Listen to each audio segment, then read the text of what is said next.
corporation should realize that the image of the company would be enhanced by doing not only what their businesses are supposed to be, but in helping the community.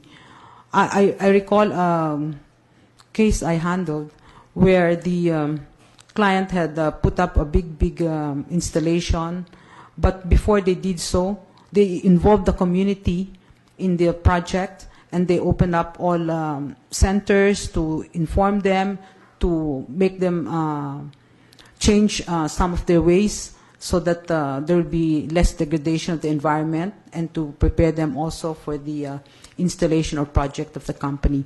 And I think it was successful because there was not too much protest, and even now they're maintaining such community projects. Salamat po. And as my final question, I think this is an important question to ask of you. Madam Chair, the JBC rules provide that candidates with pending administrative cases are disqualified from being nominated further for consideration by the appointing authority.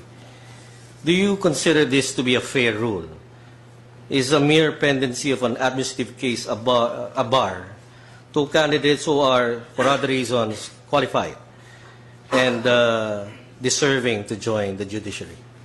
Yes, that's quite a difficult question because in answer to the earlier question on why I have never applied before was because of the pendency of that case. But I truly believe that it should not be an absolute prohibition. Maybe you have to look into the merits of the case, because I said, unfortunately, there are people who adopt the strategy of intimidating the opposing counsels and filing many cases against them. I don't know, maybe for them to withdraw as counsel. For that particular case, I was also very much disappointed because of the fact that there were other lawyers with me in the team, and we were all cited as respondents. But it involved a charge which was that we had engaged in forum shopping, when precisely the very case that we filed was a petition for annulment of the judgment, which should really be filed with the CA, because you're seeking the annulment of the judgment of the RTC, which to us was because of the failure to give due notice to all the interested parties, when the law on reconstitution of title strictly requires such notice. So it was so unfair, but as I said, it's part of the hazards of the job. And the negative effect was that it did discourage me from applying for a judiciary position, if that was because that may have been the rule. But I do think that more consideration should be given, because there are, as I said, many people who have all the qualifications for becoming judges or justices, and they may have been victims of such baseless suits. Maraming salamat po, Chair. Good luck po. Thank you. Good morning, Attorney Herbosa. Good morning, Your Honor. I think you appeared before us in Sandigan Bayan. Yes, I'm happy that you remember, Your Honor. Of course. Lawyers from Accra. I remember that case because it involves the coconut levy funds. Yes. So my question is, who was the party that you are representing then? We represent in the coconut levy case CocoFed and some individual coconut farmers. I understand that CocoFed has been a client of Accra since way back, even before these cases were filed. And we did represent them. We were a passionate team of lawyers in Accra who handled this matter from 1986 when it was first filed. And unfortunately, I left before it was resolved. I think it was resolved, I was already at SEC, and it's now the subject of a pending motion for reconsideration. Yeah. But you did not represent the shares of Mr. Cojuangco? No, Your Honor. In fact, you were on the other side. I was for the coconut farmers who were the beneficiaries of the investments made out of the Coco Levy funds. Okay. Now, my next question is follow-up questions on disbarment. No? Because you were an investigating commissioner. I was also a commissioner. Probably during the time of Attorney Binduan, no? No, it was during the time of former Solicitor General Cadiz. He was the one who invited me to be a commissioner. So you are familiar with our resolutions? Huh? Yes. I refer to the resolutions of the court. Yes. If the resolution of the court is for IRR, it's investigation, report, and recommendation.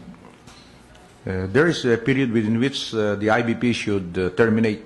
It is usually 90 days. Okay. Once you receive the resolution of the court, the case goes to an investigating commissioner. Okay. But of course, before you start the investigation, all the pleadings are already completed because we find prima facie evidence. But after the filing of the comments, that's the time that we refer to the IBP. Okay. Then the investigating commissioner will conduct an investigation. Yeah. Thereafter, the resolution or the findings of the investigating commissioner will go to the Board of Governors because his findings is only recommendatory. Okay? I'm still precise, Attorney Herbosa? Okay. If I remember, it was quite some time ago. Yes. Yeah. And then the Board of Governors will meet and deliberate on the recommendation of the investigating commissioner. Okay.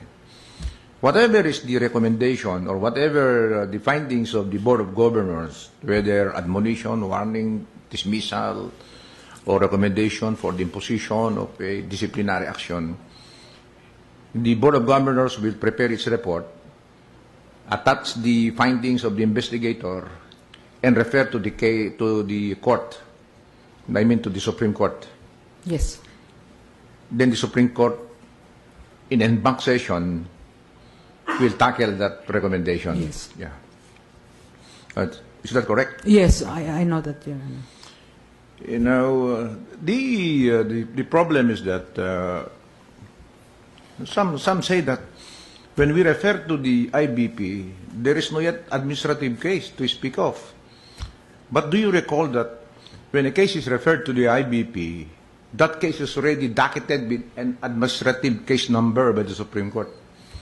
You remember that? Yes, yes. Yeah. So that's also correct? Yes. Okay. So now go to the other point, another point. Now you are involved in family courts. Yes. I think you mentioned Tornel Garda. You were a part probably of those who came out with the IRR of several. Were you a part of the? No more. Okay. No, I wasn't a part of that anymore. Are you familiar with the dockets of family courts? With the dockets, no, Your Honor. Maybe just informally. Yeah, informally, but you know that there are many cases in the family courts. Yes, Your Honor. And the reason probably is the jurisdiction of family courts is broad and wide. Yes. Yeah. I give you an example. If a victim is a minor, if the victim is minor, and even if the case is only slight physical injuries, instead of that case going to the MTC on a rule and summary procedure, that case goes to the RTC and follow the regular procedure. Do you agree on that? Yes, because the family court judges are specially trained to that's handle correct. those That's correct. cases. What I'm saying is that that's one of the causes of delay. Yes. Yeah, As I said, because if it is a slight physical injury, why refer to the RTC? Because the jurisdiction of the RTC in criminal cases is at least 6 years. Yes. But here, a slight physical injury, where the penalty merely is 1 month, should have been with the MTC on a rule and summary procedure, is it not? Yeah. So there's a problem on that. If you become a Chief Justice, what would you do with that problem? Because I think that jurisdiction, the court cannot change the jurisdiction of court. It is provided for by law. yes. Is it not? Do you agree with me, Attorney Tess? Yes. I feel that the legislation regarding family courts, the creation of special courts to deal with the cases of children and women, have had the advantage of being studied and perhaps supported by data on how really cases involving children should be handled. And I think I would rely on the wisdom of the legislature in setting those parameters for That's the handling. the good side of it. But I was just talking